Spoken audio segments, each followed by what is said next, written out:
Mateusz Kochaysky'nin Şampiyonlar Liqasında ən çox seyv edən 3 qapıçıdan biri olması,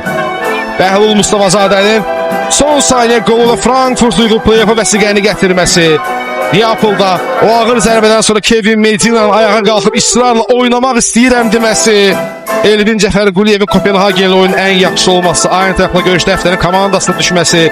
Marko Yankovic'in daşdan keçən ötürmələri, 5 gol, 2 asistdən Camilo Duran'ın Qarabağın qıratına çevrilməsi, görünməyən qəhrəman Pedro Bicalio'nun Benfica ilə görüşdə MVP olması, öz mövqeyində qayış kimi olan Mateus Silva'nın həm də 1 gol və 1 asisti, təsnifatda və liqa mərhələsində 6 gol vurub 3 asist edən Leandro Andrade'nin şücaəti, Abdullah Zubir'in etdiyi kapitanlıq, eləcə digər futbolçularımızın qəhrəmanlıqları, dastanın müəllifi isə qar suyunu qaymağa çevirən seyirbaz böyük Azərbaycanlı Qurban Qurbanov oldu.